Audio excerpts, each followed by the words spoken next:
ለምንድነው ብዙ ጊዜ አንዳንድ ፖለቲከኞች ማለት ነው ስለ ራእየ ማርያም ሲያነሱ የሆነውን ብሔር የሆነውን ሃይማኖት የሆነውን ማህበረሰብ ለማሳነስ የገቡ አንቀጾች አሉ ቃላት አሉ ይላሉ እንደነ ዶክተር አምሳሉ ተፈራ የጻፏቸው ነቃ መጻፍት የሚለው መጻፍ ደግሞ ብታዩ ተጨምሮበት ነው ያ የተባለው ነገር ከ1960 በፊት የሌለ ከ60 ዓመት በኋላ ግን የመጣ ነገር ነው እና አንዳንድ ግለሰቦች ያንን መጻፍ መልሰው ሲያሳትሙ የራሳቸውን አመለካከት የራሳቸውን ሐሳብ ይጽፉበትና ኋላ ችግር ይፈጥራል ከእርስ በርስ የሚያጋጭ ይሆናል ማለት ነው በጣም ጥሩ እንቀጥላለን ሌላው ለምሳሌ ስለ ራእየ ማርያምና ታምረ ማርያም ላይ ታምረ ማርያም ብለው ያነሱት እንትን አለ ገጽ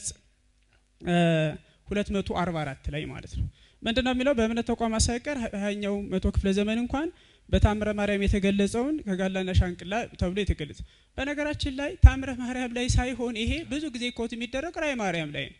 ታምረ ማርያም አንደኛ ይሄ እኮ ነው ግዛው ዘውዱ የሚለው ምንድነው በተጨባጭ ማስረጃ የሚለው ራእየ ማርያምን ታምረ ማርያም ከተባለ ሁለተኛ ታምረ ማርያም በትክክል እንፈትሸው ቢባል እኮ አሁን ፊሎሎጂስቱ ዶክተር አምሳሉ ተፈራ ነቃ መጻሕፍት የሚል መጽሐፍ አለው ራእየ ማርያም ላይ ጥናት አድርጓል የመጀመሪያው እሱ የፊሎሎጂ ባለሙያ ነው የመጀመሪያው ጽሁፍ በግሪክ ነው የተጻፈው ከዛ ግብጾቹ በአረበኛ ተረጎሙት ከዛ ነው በግዕዝ ቋንቋ የተተረጎመው ከዛ 1961 ነው 60 አካባቢ ደግሞ ወደ አማርኛ ተተረጎመ ተርጓሚው መጠየቅ አለበት እንጂ የእምነት ተቋም ይሄ እኮ ኦቶሪቴቲቭ ቴክስት አይደለም ራእየ ማርያም መጽሐፉ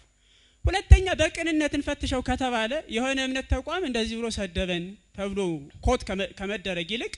ኦሪጂናል ሶርሱ ፕራይሜሪ እናት መዝገቡ ምንድነው የሚለው በትክክል ተብሎ መፈተሽ አለበት ግዛው ዘውዱ አንዱ በትክክል በጨረፍታ ጭብጥና ውሃ በማያነሳ ማስረጃ የሚለው ይሄን ጉዳይ ነው ለምሳሌ አሁን ይሄን ነገር ለምሳሌ የርሶም መጽሐፍ ሌላም ሰው ኮት ያደርግና ማስረጃ አድርጎ ያቀርባል ከዛ ይሰራጫል አንዱ ሌላ ምንጮችን የማያመሳክር ሰው ምን ያደርጋል ይሄን ኮት ያደርግና ሌላ ለካ እንደዚህ ተብለናል ይላል አንደኛ ቤተክርስቲያኗ እንደዛ የሚል እንትን የላትም ሁለተኛ ቤተክርስቲያኗ ትልቁ ችግር የአዋልድ መጽሐፍቶቿን ቨርሽን እንትን ያደረገች በሙሮቿ እያስጠናች ይሄ ቨርሽን ነው የሚወክለኝ የሚል ስራ አልሰራችም ትልቁ ችግር ይሄ ነው አንዱ ግን ቤተክርስቲያኗን የሚወክል አይደለም ተርጓሚው ነው መጠየቅ ያለበት ነው ሁለተኛ ነገር ደግሞ ተብሏል ከተባለም እናት መዝገቡ ነው ምንጩ ሊጠቀስ የሚገባው አሁን እኮ በቅንነት የሚያሰሰው ሻንቅላ ሸ የሚል እኮ የግዕዝ ፊደል የለም ሲጀመር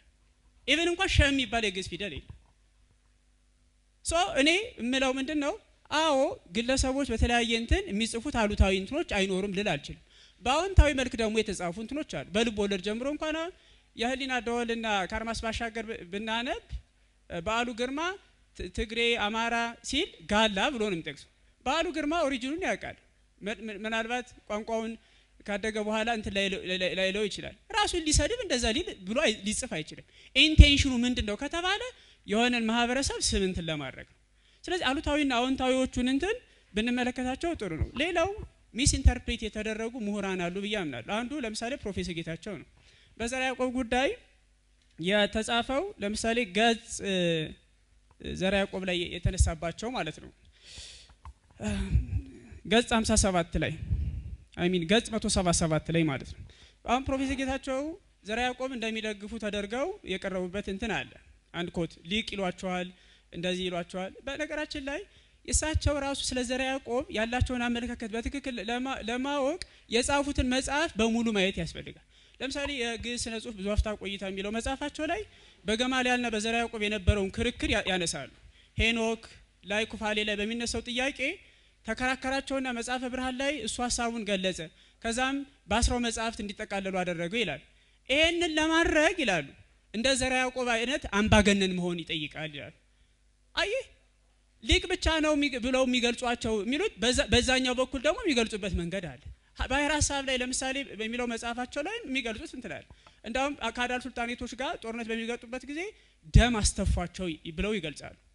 ስለ ደቂቀ እስጢፋኖስ በጻፉት ጉዳይ ላይ ምን ነው በዛ ዘመን ባልነበርኩ ምን ነው በዛ ዘመን ደግሞ በነበርኩ ብለው እንትን ይላሉ እና ይሄ ጉዳይ ኢንተርፕሬት የሚደረግበት መንገድ እኔ እንትን ሊባል ይገባል ሌላ ብዙ ጥያቄዎች ይነሳሉ ለምሳሌ ሃጊዮግራፊ የሚለውን ገርላተ ነገስታት የተባለው ትክክል አይመስለኝም ክሮኒክል ሃጊዮግራፊ አጂኦግራፊክ ገርላት ኦሬዲ ስለ አንድ ቅዱስ ታሪክ ወሃቡ ከበ ወሃቡ